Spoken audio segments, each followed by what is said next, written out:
Hey guys, Wyatt Claypool here. I have a new theory for why television shows like Saturday Night Live and This Hour Has 22 Minutes stop being funny. Maybe it's because the Canadian government has in fact been hiring all of the best comedy writers all over North America, because it is the only reasonable explanation for the story I am about to tell you about, and I swear this is real. It is not a parody, and when I had first read a tweet from Pierre Polyev about it, I assumed that he was just creating his own Babylon Bee headline parodying how the liberal government spends money. But this is real, as I was saying. But before we get into it, I just want to remind you guys, if you like the channel, leave a like on this video. Subscribe if you are not yet a subscriber. I'm trying to hit 100,000 subscribers by mid-December of this year, so I don't owe my four friends dinner. If I win, they owe me dinner one time. If they win, I owe all four of them dinner. It's a very lopsided deal I came up with to put pressure on myself. And then also leave a comment on what you think about this story. It helps us in the algorithm, and I do like to scroll through and see what people think.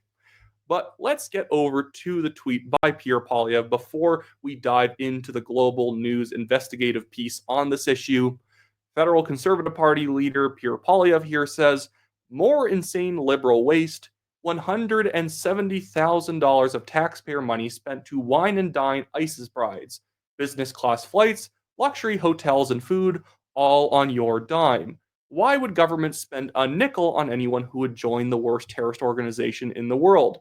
Well, Mr. Polyev, I have an explanation. It is because we have hired comedians into the Canadian government. So if the Canadian government is going to waste money, as is its wont most of the time, at least we are going to be hilarious about it.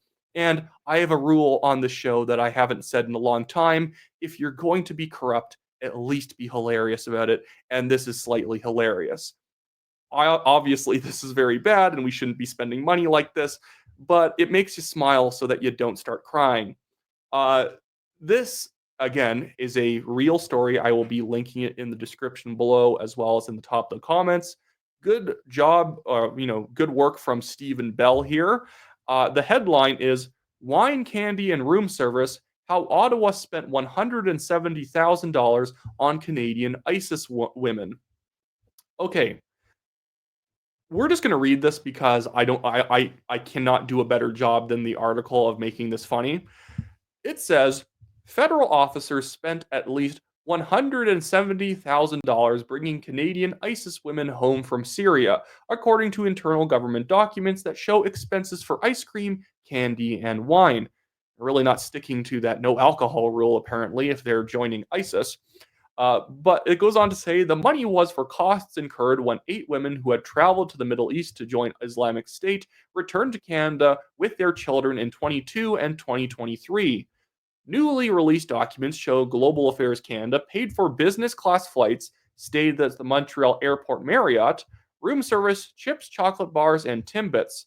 One hotel room cost over $1,000 for 2 nights because of a $95 wine tab. Another ran $850 with charges for junk food and 25 servings of red and $25 servings of red, white, and sparkling wines. The cost included $2,800 for catering, $24 sandwiches at the hotel's Bioge restaurant bar. I'm not sure how to pronounce that. And $86 worth of snack foods, over the counter drugs at the hotel gift shop. The expense report chronicled room service meals for more than $100, books, clothing, travel bags, Canadian pins, and a high value token of appreciation purchased at Best Buy. A server pocketed a $7 tip for serving 2 $4 teas, according to the expense report, which also documented purchases of Doritos and Aero and caramel bars. Well, at least they're being very Canadian about it. That's classic Canadiana to get some Aero bars and caramels. Uh, the expenses are for both the women and children, as well as the government staff sent to receive them when they landed in Montreal before carrying on to their home provinces. And it says, and this is the next section, Canadian women in ISIL. The women were living in BC, Alberta, Ontario, and Quebec when they left to live under ISIS, which had seized a swath of Syria and Iraq and launched a campaign of beheading and attacks on the West. As ISIS fell to Kurdish fighters backed by an international coalition, backed by an international coalition, the Canadian women were captured and held with their children for several years at crowded detention camps in Syria. The federal government agreed to bring them back to Canada after their families launched a challenge in federal court in Ottawa demanding their return. So, yeah, this is all extremely insane. This is not something I think we should be spending money on. I assume you can all agree. You can read more about that story in the linked article in the description and pinned at the top of the comments. But safe to say, this is a bad use of taxpayer money. A hilariously bad use, but a bad use. The fact that we were not just bringing them back to Canada, but giving them this first class treatment is utterly ridiculous. I don't care if they were in a detention camp for several years. You know what I'm actually okay with doing?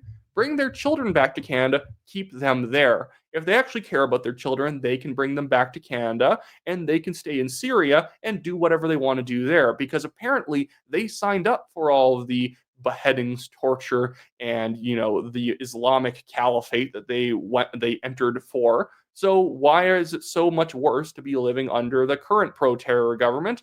It's just a slightly different pro-terror government. In fact, the guy leading it right now in Syria, Jolani, is a former ISIS lead. They should be super comfortable in Syria. But I think Al Jawani, the whole thing is stupid. We are bringing back ISIS terrorists, and we've not just brought back ISIS wives, we have in fact brought ISIS terrorists back, and then our rehabilitation was basically getting them to show up to like AA style meetings, but it's like Terrorists Anonymous. They show up and we tell them to beheading people is very bad. You shouldn't do that. Hey, were thinking of beheading that person over there? You shouldn't. That's a bad thing to do. Don't do it. Go back to your job at a convenience store and do nothing bad. We should just be dropping these people over the ocean on the way back to Canada. They shouldn't be coming back when they are effectively militants from a terror organization that does not exactly, recognize the Geneva Convention.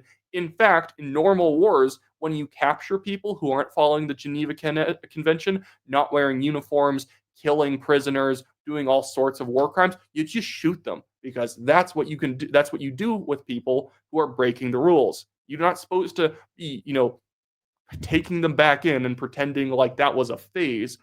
I'm going to be clear, it's not a phase, Mom. They are, in fact, brutal terrorists who just didn't like the consequences of their own actions because they stopped being on top in Syria.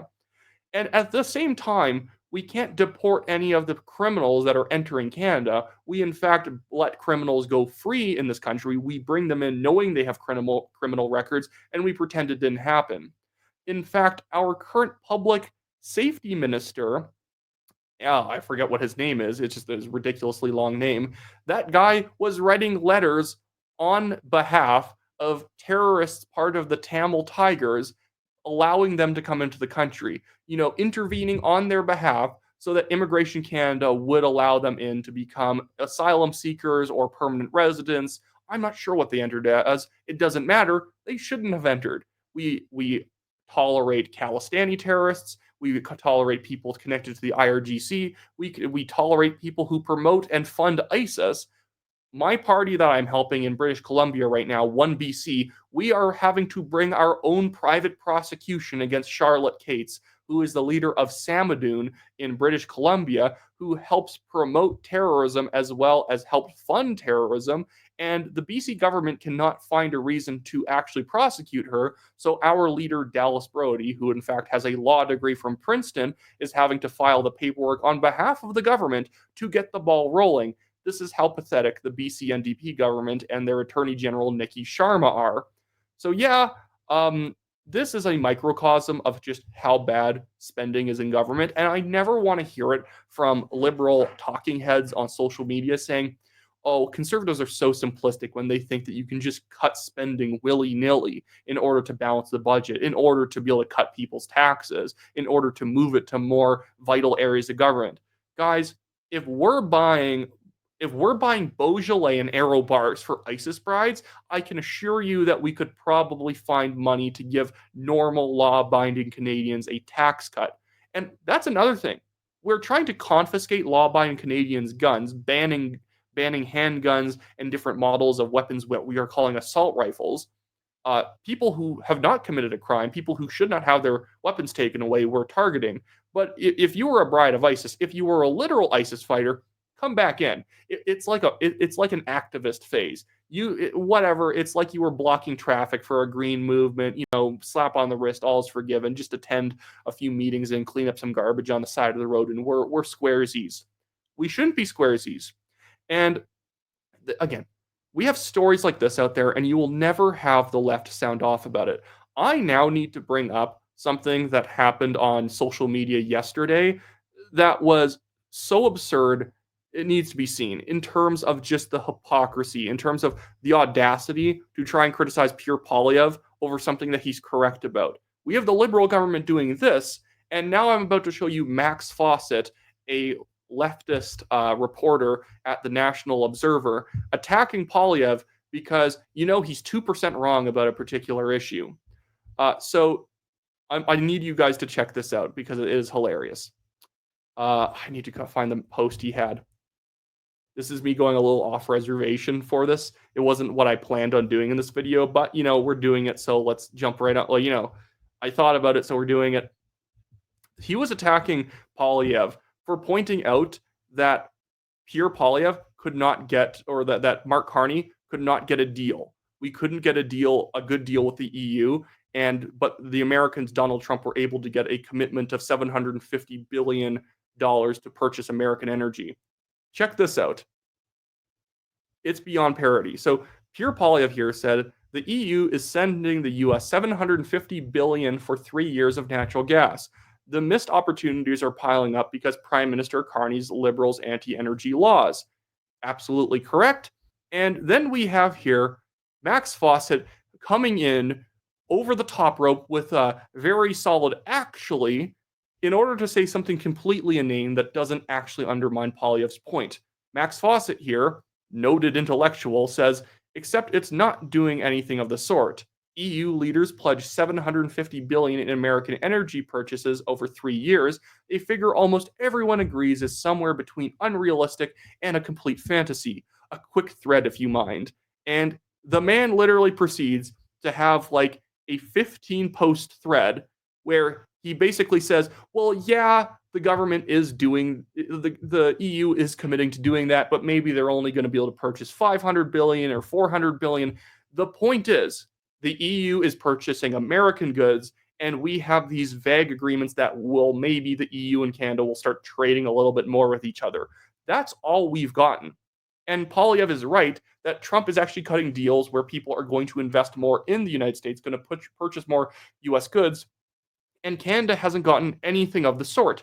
In fact, today, China has implemented a 75.8% tariff on our canola oil, our canola product.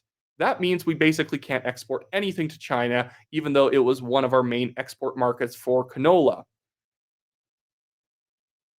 I thought we were going to expand trade to China and to the EU, and I don't think we should actually be trading more with China, but I'm not sure what Mark Carney is at this point. He's like 0 for 10. We have not actually found any lucrative trade deals since he came into office. We have signed nothing good. We have signed no deal with the United States, and absolutely Carney did commit to trying to get a trade deal signed by August 1st, and now he's pretending like, whoa, what trade deal? What trade deadline? Who cares? We don't have anything. China's not even on our side, even though they were the other country that didn't get a deal signed with the United States, except China doesn't like us anyways, so we don't even have solidarity with them, not that we should. But this whole thing is pathetic considering that Carney was also trying to court the Chinese at the same time as all this. But we are giving a $1 billion to a CCP-linked firm to build ferries for the British Columbia government. Yeah, so Canada's beyond parody. But that should be it for me today, guys. Anyways, so make sure to like the video, subscribe to the channel, do all that stuff. Again, the ISIS article is in the description below if you want to read the whole thing. And make sure to comment on what you think about the story today, or maybe suggesting other things I should cover in the coming days. But with that being said, see you guys later.